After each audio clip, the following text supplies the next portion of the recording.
नमस्कार, आदाब, सत श्री अकाल, a very warm welcome to Sehat Aapki, हमें फिक्र है आपकी।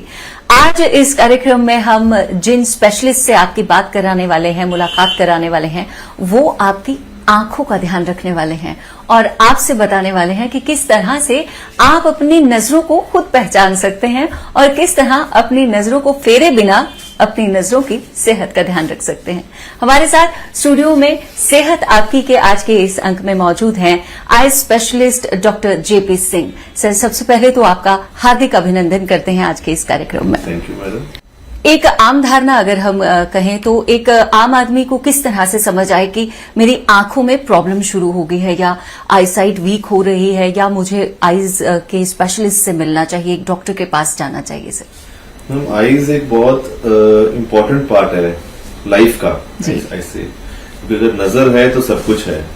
तो जरा सी अगर नजर कम हो या पेन हो या हेडेक हो तो आप अपने आई स्पेशलिस्ट नियर बाय कोई भी डॉक्टर है उनको जाके, यूजली यही कंप्लेंट्स रहती हैं, या आंखों में एलर्जी हो रही हो, खारिश हो रही हो, तो उससे भी काफी लोग आते हैं अपनी आई चेक करवाने। यूजुअली अगर आप देखें तो आपको किस तरह के केसेस मिलते हैं सामने, क्योंकि आंखों में पानी आना, आंखों में दबाव महसूस होना, ये सब छोटे छोटे बच्चों से लेकर बुजुर्गों तक ये सब फील करते हैं। लेटली आफ्टर कोविड सब कुछ जो ऑनलाइन क्लासेस बच्चों की, हमारे जो वर्क फ्रॉम होम है, वर्क ऑन लैपटॉप्स ज्यादा है, स्क्रीन टाइम बहुत ज्यादा हो गया हम सबका, उसमें ज्यादा लोग आते हैं स्ट्रेस, आंखों में स्ट्रेस और ड्राइनेस के साथ। जी, अगर ये आप मई जून जुलाई का सीजन देख लीजिए, इसमें लोग आते हैं ज्यादा एलर्जीज, इरिटेशन, आंखों में बहुत जलन हो रही है, पानी चल रहा है, आंखें कम खुलती, आई फ्लू हो गया मुझे, आई फ्लू हो गया, तो वो है। सर्दियों में लोग ये इरिटेशन, पानी चलना ये थोड़ा कम हो जाता है, बिकॉज मौसम थोड़ा बेटर होता है, एलर्जी थोड़ी कम हो जाती है।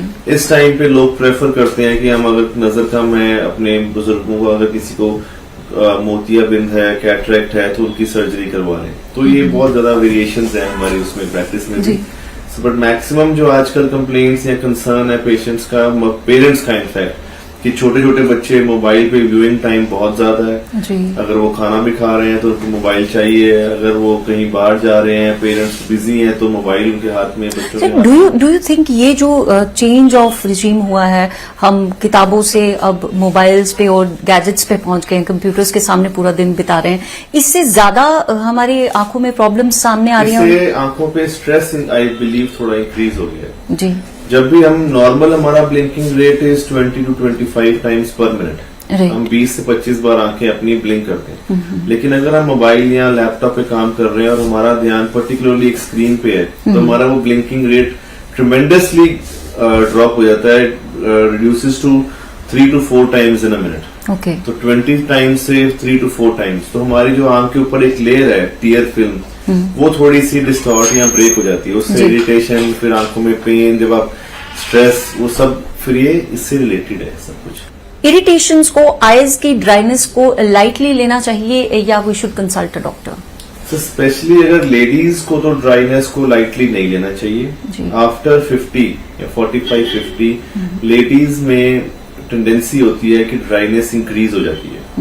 कईयों में थायराइड भी एक रीजन है, कि हमारे लैपटॉप्स, मोबाइल्स, तो ये रीजंस तो है ही है। स्पेसिफिकली लेडीज में ड्राइनेस थोड़ी ज्यादा होती है, तो अगर आप कोई भी एक ल्यूब्रिकेंट ड्रॉप दिन में 1-2 बार डाल लें, और जब भी आप घर से बाहर निकलते हैं अगर आप गॉगल्स लगा लें, तो आपका 95% ऑफ द टाइम्स ये पर्पज सॉल्व हो जाता है इसी से। तो अक्सर वो लोग जो ये कहते हैं कि महिलाएं ज्यादा गॉगल लगाकर बाहर निकलती हैं, तो उनके लिए बेनिफिशियल है, वो अच्छा है आंखों के लिए। जी, अपनी आंखों का खुद ख्याल रखिए और गॉगल्स जरूर पहनिए, ये बात तो पहले यहाँ से साफ होती है। लेकिन इसके साथ ही एक और डॉक्टर साहब बात जुड़ी हुई है कि इरिटेशन जब आंख की होती है तो अक्सर हम देखते हैं कि रेडिशनेस हो गई है, तो हम उसको आई फ्लू समझ के कोई से भी ड्रॉप्स खुद से अपने मन से डालना शुरू कर देते हैं, आई कूल लगा लेंगे, आई टोन डाल देंगे।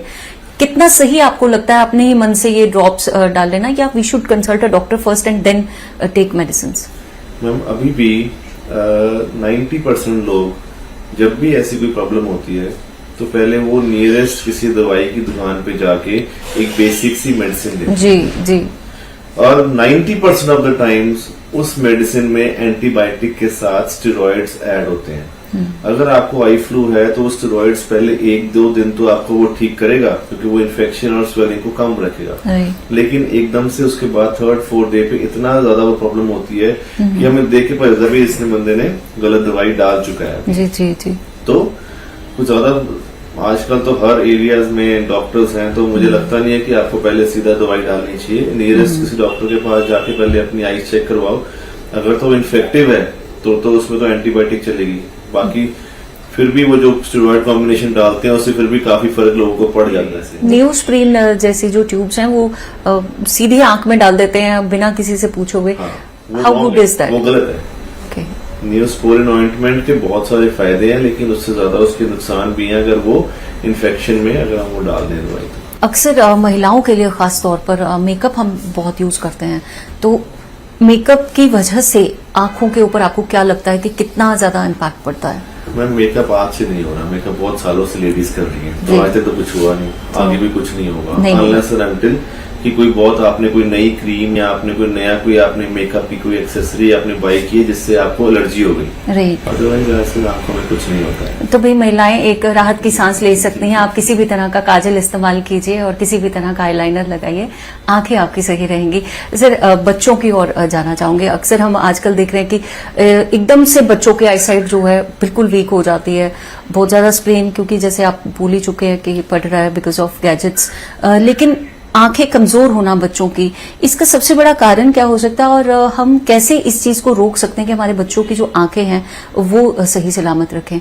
और उसके साथ ही जुड़ जाता है कि एज फैक्टर, जैसे आप कह रहे थे 50 के बाद महिलाओं के लिए जरूरी है, तो एज डिजीज ऑफ आई ये क्या चीज है? जी तो फर्स्ट ऑफ ऑल बच्चों में आजकल व्यूइंग टाइम तो है ही है, डिजीज हुआ है, उससे स्ट्रेस पड़ता है, तो लेकिन स्पेक्स का कारण, चश्मा लगने का कारण ये नहीं है, वो हेरिडिटरी है या बॉडी में कोई वीकनेस है जिसकी वजह से उसको ये स्पेक्स लग रही है। स्पेक्स लग रही है, विद टाइम चश्मे का नंबर बढ़ेगा भी, जो जो बच्चों की हाइट बढ़ेगी जो उनकी आंखों का नंबर है, जो रिफ्रैक्शन है वो इंक्रीज ही होगा, ये नेचुरल है। लेकिन आजकल टेक्नोलॉजी इतनी एडवांस हो गई है कि अगर आप 18 साल के बाद वो लेजर करके लैसिक से आजकल चश्मे उतर सकते हैं, तो इसलिए वो कोई बहुत वो डरने वाली बात नहीं है। चश्मा लगा है तो वो उतर भी जाएगा जी, ऐसा वो नहीं है। सेकेंडली हाँ 2-3 चीजें जरूर हैं कि अगर आप 10-10 रूल, मैं हर किसी को बोलता हूँ कि 10 मिनट्स अगर आपने काम किया है तो 10 सेकेंड्स अपनी आईज को रेस्ट दे दो, तो उससे आपको बहुत रिलीफ मिलेगा। एक ल्यूब्रिकेंट ड्रॉप डाल के आप 10-10 रूल, आप यहाँ कोई 20-20 रूल भी है, 10-10 रूल भी है, सो आप ये छोटी छोटी स्ट्रेटजीज हैं, इसको आप यूज करें। छोटा ब्रेक दे दें अपनी आंखों की कंसंट्रेशन को ब्रेक करें। जी, एक प्रॉपर रूम जिसमें आप पढ़ रहे हैं उसमें लाइट प्रॉपर होनी चाहिए। अगर आपकी स्क्रीन व्यूइंग स्क्रीन है वो आपके नेक के लेवल तक होनी चाहिए, आपको दूर का भी दिखना चाहिए और आपको नीचे, ताकि आपकी आईज के मसल एक ही जगह पे फोकस कर करके, कईयों का होता है कि हमारी स्क्रीन यहाँ पे होती है, हमारी चेयर्स नीचे हैं, जब हम ऑफिस में काम करते हैं तो स्क्रीन यहाँ है, तो हमें दूर का नहीं दिखता, तो हमारी आईज ना, हमारे जो मसल्स हैं वो कंटिन्यूअसली फोकस कर रहे हैं एक ही लेवल पे, एक ही डिस्टेंस पे, तो फिर वो स्ट्रेन हो जाते हैं, फिर वो पेन होती है कुछ टाइम के बाद। अगर वो स्क्रीन आपकी इस लेवल तक है, आप काम भी कर रहे हो, आपको दूर का भी दिख रहा है, तो साथ साथ मसल्स की वो रिलैक्सेशन भी होती रहती है। So this is also one of those procedures in which you can reduce the stress. Third is आप कंटिन्यूअसली कुछ टाइम के बाद आप रेस्ट लेते रहे, तो वो भी रूम लाइट प्रॉपर। रात को अगर आप कईयों को देखते हैं, हम रात को रूम में लाइट ऑफ करके आप मोबाइल पे मूवीज देखते हैं, वो बहुत इफेक्ट करता है, बिकॉज आसपास लाइट नहीं है, एक ही जगह मसल को फोकस करना पड़ रहा है, तो उसमें बहुत स्ट्रेस पड़ता है। अगर रूम की लाइट ऑन होगी तो फिर वो स्ट्रेस का लेवल कम हो जाता है। तो ये छोटी छोटी चीजें हैं, इससे बहुत ज्यादा हेल्प मिलती है। और मेरी ओपीडी में मैक्सिमम 60 to 70% लोग इन्हीं कंप्लेंट से ही आ रहे हैं, जो आजकल ये पेन इन आईज। अक्सर पेन के साथ साथ ना अक्सर कॉर्नर्स पे रेडिशनेस दिखाई देती है, तो हम लोग लाइटली ले लेते हैं, उसको लाइटली लेना चाहिए या वो होता है, तो हम उसको मेडिसिन एक नॉर्मल कोई रूटीन ल्यूब्रिकेंट, में किसी कंपनी को तो नहीं प्रमोट करूंगा, but any lubricant drops you can use, उससे वो फर्क पड़ जाता है। कैटरैक्ट की ओर आना चाहेंगे, क्योंकि हम देख रहे हैं आजकल 13 साल से ऊपर के बच्चों को भी कैटरैक्ट देखने को मिल रहा है और बुजुर्गों में भी है। एग्जैक्टली। तो ये धीरे धीरे बढ़ता जा रहा है कि बच्चों में बाय बर्थ ही देखा जा रहा है कैटरैक्ट हो रहा है। तो व्हाट इज द रीजन कि इतना, क्या हम लोग क्या ऐसा गलत कर रहे हैं? जेनिटल कैटरैक्ट्स का तो रीजंस और बहुत हैं। ड्यूरिंग प्रेगनेंसी या मदर को कोई इन्फेक्शन हुई है जिससे कि बच्चे की आईज में वो रीजंस डिफरेंट हैं जेनिटल कैटरैक्ट्स के। तो let's not extend to that. बच्चों को कैटरैक्ट हो गया तो उनकी सर्जरी हो सकती है, that is like any other adult. Same आंख सेम है, स्ट्रक्चर भी सेम है, लेंस भी सेम है, जो लेंस आंख में पड़ने हैं वो भी सेम है, चाहे वो छोटा बच्चा है चाहे वो बुजुर्ग है, जो लेंसेज हैं वो भी सेम है टू एन एक्सटेंट। ठीक, वो लेंसेज सेम है। सिर्फ ये है कि जो आजकल जो टेक्नोलॉजी है वो बहुत एडवांस्ड है। जैसे अब बाकियों का तो नहीं, I won't comment, but it hardly takes me 3-4 minutes to complete one surgery. बहुत बड़ी बात आप ये कह रहे हैं कि देखिए अक्सर हम लोग ये सोचते थे आंखों का ऑपरेशन है, सबसे डेलिकेट ऑर्गन है, तो पहले बीपी नॉर्मल रहेगा या नहीं रहेगा, फिर हम अंदर जाएंगे, पता नहीं वापस आएंगे कि नहीं आएंगे, आंख अंधी हो जाएगी, क्या करेंगे। पेनलेस कितना है और कितना अब आपको लगता है कि सर्जरी ईज हो गई है आईज की? अब तो मैम ऑलमोस्ट लेजर टेक्नोलॉजीज आ गई हैं। It's 100% painless procedure. आपको आंख में फील हो रहा होगा भी हाँ कुछ हो रहा है, बट पेन नहीं होती है। बिकॉज वो फ्लूइड इनटेक इतना ज्यादा है, फ्लूइड आंख के अंदर जा रहा है और फिर वहां से बाहर आ रहा है। सो जो पहली टेक्नोलॉजीज थी, एक मैं और कमेंट करूंगा कि जो पहले कैटरैक्ट के या सफेद मोती के ऑपरेशन थे वो और आज के ऑपरेशन से बहुत फर्क है। सो कई लोग कहते हैं गर्मियों में ऑपरेशन नहीं कराना जी, वो पट्टी 40 दिन पट्टी रहती है, वो बरसात में तो बिल्कुल नहीं कराना, नहीं कराना। पर ऐसा कुछ नहीं है। हम सर्जरी करते हैं 15-20 मिनट बाद आपको बिना पट्टी के गॉगल्स लगा के आप घर जाओ, अपना नेक्स्ट डे से अपना रात को टीवी देखो और जो मर्जी करो। सिर्फ आंख में पानी नहीं लगाना 10-15 दिन, बाकी तो रूटीन एक्टिविटीज तो सेम है सबकी। खाने पीने में कोई परहेज नहीं है, आप जो मर्जी खाओ या मर्जी घूमो, जो मर्जी करो। सर ऐसी एक और ग्लूकोमा की शिकायत लेकर के लोग अक्सर आते हैं, तो उससे किस तरह से निपटा जाए? ग्लूकोमा आपको नहीं पता चल सकता मैम जी। ग्लूकोमा तो आप जैसे आप सर में दर्द या आंखों में दर्द से आप अपनी आईज चेक करवाने गए, बाई चांस आप आंखें चेक करवाने गए, वहां जाके देखा कि आपकी आंखों का प्रेशर ज्यादा है, तो वो आपको डिटेक्ट हो सकता है भी हाँ आपको ग्लूकोमा है। अदरवाइज बहुत लेटर स्टेजेस में पता चलता है, जब फील्ड ऑफ विजन कंस्ट्रिक्ट कर जाती है और हमें होता है साइड से दिख नहीं रहा। ये बड़ा extend last stage of glaucoma में होता है ये जी। सो हर किसी को आफ्टर द एज ऑफ 30 आई से यही पूछने वाली थी मैं कि क्या ये एज फैक्टर है? जाके अपनी आंखों का प्रेशर चेक करवाएं जी। अगर प्रेशर ठीक है तो सब ठीक है, अगर वो बढ़ रहा है तो उसकी आजकल इतनी मेडिकेशन है। इनफैक्ट हमारे पास तो वो लेजर्स भी हैं जिससे कि हम ये मेडिकेशन का यूज भी खत्म कर देते हैं। अब तो दवाई डालने की जरूरत नहीं है आपको। कितनी बड़ी बात है ये। तो अब वो लेजर्स भी हैं हमारे पास, साइक्लो G6 लेजर है, तो उससे जो लोग इतने सालों से काले मोती की दवाइयां रोज की 3-3 दवाई डाल रहे हैं, तो हम उनको रिड्यूस करके एक दवाई पे भी ला सकते हैं। तो वो भी अब टेक्नोलॉजी अवेलेबल है, लेकिन एटलीस्ट उसके लिए घर से निकलना पड़ेगा, आंखों के डॉक्टर के पास जाना पड़ेगा, चेक करवाना पड़ेगा। बिल्कुल। सर हम बच्चों की अगर वापस से बात करें तो आप डाइट की भी बात कर रहे थे कि अब परहेज वगैरह कुछ नहीं करना पड़ता, तो क्या ऐसी डाइटरी कॉशियसनेस आप हमारे दर्शकों को देंगे जिससे हम अपनी आंखों को बेटर बना सकें, आई साइट को बेटर रख सकें? आजकल ना सब पेरेंट्स को एक टेंशन है, बच्चे खाना नहीं खाते, हरी सब्जियां जी वेजिटेबल्स, ग्रीन वेजिटेबल्स नहीं खाते, गाजर नहीं खा रहे है ना, सब नहीं, टोटल ओवरऑल ग्रीन वेजिटेबल्स बच्चे कम खाते हैं बिकॉज जंक फूड बहुत है हमारे यहाँ पे। घर से आप बाहर निकलो साथ ही पिज्जा जॉइंट है, बर्गर जॉइंट्स हैं, सेडेंटरी लाइफस्टाइल है, तो उसकी वजह से थोड़ा सा बच्चों की हेल्थ पे फर्क पड़ रहा है। तो मैं सबको कहूंगा कि अगर एक आप खाना जो भी वो खाते हैं, एक कोई रूटीन मल्टीविटामिन, कोई भी घर के आसपास आप किसी भी दवाई की दुकान से एक रूटीन मल्टीविटामिन 1 चम्मच रोज का बच्चों को अपने को पिलाओ फॉर 1 महीना, फिर 1 महीना छोड़ दिया, फिर महीने बाद पिला दी, तो उससे उनकी बेसिक हेल्थ एंड स्ट्रेंथ दोनों बड़े मेंटेन रहती है। कुछ लोग ऐसे होते हैं जिनकी दूर की नजर कमजोर है, कुछ लोगों की नजदीक की कमजोर है, लेकिन कुछ ऐसे भी होते हैं जिनकी नजदीक और दूर की दोनों कमजोर होते हैं। तो आप कैसे ऐसे दर्शकों को क्या आप हिदायत देंगे कि जिससे वो अपनी खराब हुई आंखों को फिर से थोड़ा सा नॉर्मलाइज करने वो नहीं हो पाएंगे? सिर्फ चश्मा लग गया तो वो लग गया उतरेगा नहीं। 40 साल की उम्र के बाद हर किसी को नजदीक का चश्मा लगना ही लगना है, दैट इज रूल।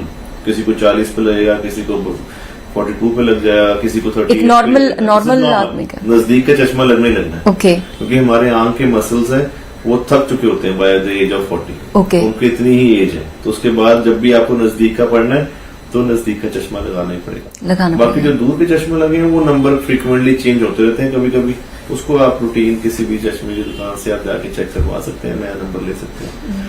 अगर आपकी एज 40 साल से कम है तो मैं आपका चश्मा उतार सकता हूँ, अगर वो ज्यादा है तो मैं नहीं करूँगा। जी, तो मतलब 40 साल की उम्र के पहुंचने तक अगर चश्मा है तो वो लाइफ टाइम रहेगा, चाहे हम लेसिक कराएं या ना कराएं? नहीं, वो नजदीक का तो रहेगा ही रहेगा। नजदीक का रहेगा, लेसिक से नजदीक की जो रोशनी है वो सही नहीं होगी। डिस्टेंस विजन आपकी करेक्ट हो सकती है, नियर विजन के ग्लासेस तो आपको लगाने ही पड़ेंगे। तो फिर भी फर्क पड़ता है, जिनको हमें हर समय दोनों चश्मे लगाने हैं, एक तो उतर गया। जी बिल्कुल, बहुत फर्क पड़ जाता है। लेकिन कोई ऐसा उपाय जिससे कि हम इस चीज को रोक सकें कि हमारी नजदीक की नजर भी सही रहे और दूर की नजर भी सही रहे? ऐसी कोई चीज बनी नहीं है। कोई डाइटरी कॉशियसनेस भी ऐसी नहीं है? नहीं, हमें भगवान ने बनाया ही ऐसा कि 40 साल तक ही हमें नजदीक का दिखेगा, उसके बाद नहीं दिखेगा। कितनी परसेप्शंस, कितनी ऐसी धारणाएं हैं कि जो ये कहती हैं कि भाई अगर आपको चश्मा लग गया, आप अच्छा खाना खाएंगे तो उतर जाएगा चश्मा। तो 40 साल के बाद की ये उम्र जो है उसमें अगर चश्मा लगा है तो वो नहीं उतरेगा, और खास तौर पर नजदीक का चश्मा जो है।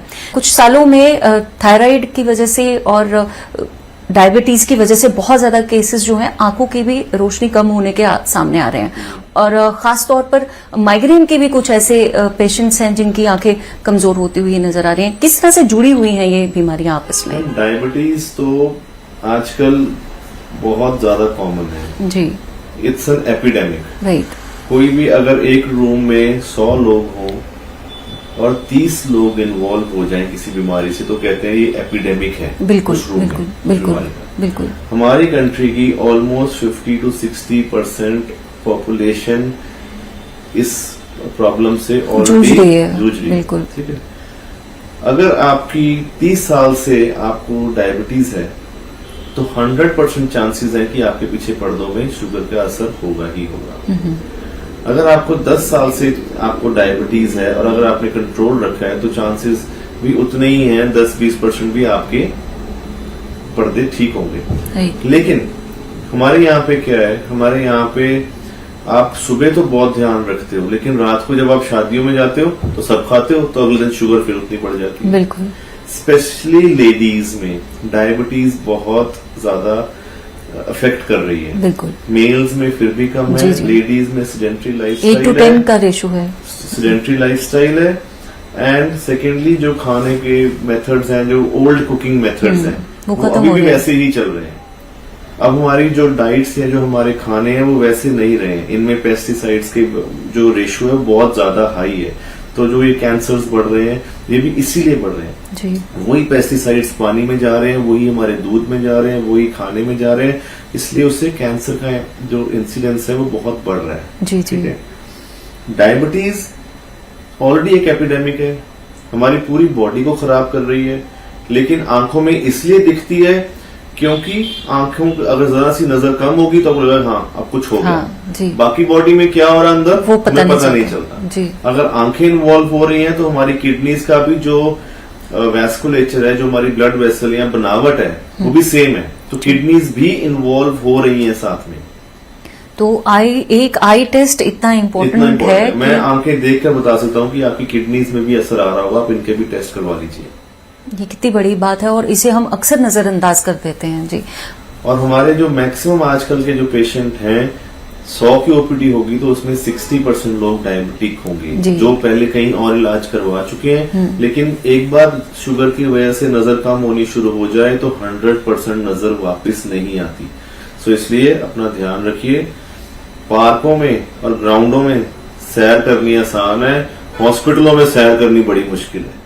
बहुत बड़ा संदेश, बहुत बड़ा संदेश आपने ये दिया मैं है अपने पेशेंट्स को बोलता हूँ कि आप ग्राउंड में सैर कर लो, सुबह उठ के आपकी शुगर कंट्रोल होगी। एक बार हॉस्पिटल के चक्कर लगने शुरू हो गए फिर ये कंफर्टेबल नहीं रहोगे आप जी। तो इसलिए इट इज बेटर अपनी शुगर कंट्रोल रखें, नियरेस्ट अपने डायबिटोलॉजिस्ट से मिलें, उनसे अपनी शुगर के लेवल कंसल्ट करें, दवाइयां कंसल्ट करें, खुद से अपने आप से अपनी दवाई को बढ़ाएं और कम नहीं करें, एटलीस्ट एक प्रॉपर कंसल्टेशन से करें। और हर 3 महीने में आंखों का चेकअप होना ही चाहिए, ये कंपलसरी है जी। एक आखिर में सवाल जरूर पूछना चाहूंगी, बचपन से हम सुनते आए हैं, हमारे पेरेंट्स हमें कहा करते थे जाओ लॉन में गीली घास पर चलना शुरू करो, ओस तुम्हारे पैरों में लगनी चाहिए, आंखें मजबूत होती हैं, आंखें स्ट्रांग बनती हैं। कितना सही है ये सर? मेरे ख्याल से फील गुड फैक्टर होगा ना इसमें, और अच्छा। तो कुछ नहीं है। तो ओस का, घास पर चलने का, इसके साथ कोई लेना देना नहीं है, लेकिन शायद कहीं ना कहीं मजा जरूर आता होगा। सर ने जो इशारा किया था कि सैर की जाए, पार्कों की सैर की जाए तो हॉस्पिटल की सैर जो है वो कम हो जाएगी। शायद वही एक बात हमारे पूर्वज हमें बताना चाहते होंगे कि भाई अगर आप घास पर चलना शुरू करोगे तो शायद किसी तरह की सैर हो जाए। हॉस्पिटल्स में धक्के बहुत मुश्किल है जी। आजकल इकोनॉमिक स्टेटस सबका वैसे ही डाउन है, हमारी कंट्री भी, तो इसलिए आई सपोज आप अपना ध्यान रखें, हेल्थ ठीक रखें। जितने आपकी हेल्थ ठीक रहेगी आपकी इकोनॉमिक हेल्थ भी उतनी फैमिली की ठीक रहेगी जी। मैंने देखा है अगर किसी एक बंदे को शुगर की वजह से किडनीज इन्वॉल्व हो जाए और डायलिसिस शुरू हो जाए ना, वो पूरी फैमिली इकोनॉमिकली भी वीक हो जाती है। जी जी। एक नॉर्मल मॉडरेट फैमिली के लोग, बिल्कुल। रिच की तो हम नहीं बात कर रहे, moderate family, middle class family, उसमें अगर किसी को डायबिटीज हो जाए और किसी किडनीज इन्वॉल्व हो जाए, उसमें एक पूरी फैमिली का जो इकोनॉमिक स्टेटस है वो डिस्टर्ब हो जाता है। और ये सब बच सकता है अगर हम एक नॉर्मल सा आई टेस्ट करवा लें। अपना ठीक रखें, वॉक करें। सबको मालूम है कि आपकी हेल्थ के लिए क्या अच्छा और क्या बुरा है, सबको मालूम है। हम सिर्फ नजरअंदाज कर देते हैं अच्छी चीजों को, और बुरी हमें चीजें ज्यादा अट्रैक्ट करती हैं। सिर्फ एक सजेशन हमारे यंगस्टर्स के लिए, खासतौर पर जिनको बॉडी बनाने का बड़ा शौक है, उनको क्या सजेस्ट करेंगे कि पहले अपने आंखों को बनाएं और फिर बॉडी? बड़ा इंपॉर्टेंट पॉइंट है मैम। मैंने देखा है कई लोग जब जिम जाते हैं तो बहुत सारे वर्कआउट से पहले सप्लीमेंट्स लेते हैं। जी। सप्लीमेंट्स लेना बुरी बात नहीं है सर, नहीं, लेकिन सप्लीमेंट कौन सी कंपनी के आप ले रहे हो, ओरिजिनल ले रहे हो, उसमें स्टेरॉइड्स तो नहीं मिक्स किए हुए, ये बहुत जरूरी है आपके लिए देखना। बॉडी बनाना आजकल ये ट्रेंड है, सब बनाएंगे। हम इन रोकेंगे तो सप्लीमेंट भी से बनाएंगे। आंखों पे फर्क पड़ता है कोई? नहीं पड़ता। सप्लीमेंट्स हाँ अगर नकली हैं, अच्छी क्वालिटी के उसमें इंग्रेडिएंट्स नहीं है, स्टेरॉइड्स यूज किए हैं, तो उसमें बहुत बार देखा गया है कैटरैक्ट, बॉडी बिल्डर्स में कैटरैक्ट बहुत जल्दी डेवलप हो जाता है, क्योंकि आपकी बॉडी नॉर्मल जो है, आप जिम में जाते हो वो शेप नहीं ले सकती जो सलमान खान की शेप है, तो उसके लिए या जो बॉडी बिल्डर्स, जो प्रोफेशनल बॉडी बिल्डर्स हैं, वो शेप आपकी जिम में जाने से नहीं आती, उसके लिए आपको सप्लीमेंट्स और स्टेरॉइड्स लेने पड़ते हैं। और आजकल जिम में ये बहुत कॉमन है, इट इज ऑलमोस्ट 60% लोग ये सप्लीमेंट्स लेते हैं वो वैसी बॉडी बनाने के लिए जो मूवीज में दिखती है जी। उसका बॉडी पे बहुत हार्मफुल इफेक्ट्स हैं, आंखों को छोड़ के बाकी पूरी बॉडी पे भी बहुत इफेक्ट्स हैं। सो आई वुड नॉट प्रेफर कि हर कोई, जरूरी नहीं है कि आपकी बॉडी सलमान खान जैसी होनी चाहिए तो आपको अच्छी लड़की मिलेगी, वैसे भी मिल जाएगी। बस नजर तेज होगी तो सब कुछ साफ साफ दिखाई देगा। अच्छी होगी तो लंबा चलोगे। बहुत बड़ी बात कि नजर अच्छी होगी, हेल्थ अच्छी होगी तो आप आगे बहुत लंबा चलेंगे और बहुत आगे की तरक्की करेंगे। तो आपकी नजरों को किसी की नजर ना लगे, इसलिए सबसे ज्यादा जरूरी यही रहेगा कि हम काला टीका ना लगाएं, लेकिन पहले अपने डॉक्टर के पास जाकर अपने आंखों की जांच जरूर कराएं। डॉक्टर साहब, आज सेहत आपकी में आप आए और इतनी अच्छे से हमें आंखों की बारे में जानकारी दी, उसके लिए आपका बहुत बहुत शुक्रिया। Thank you.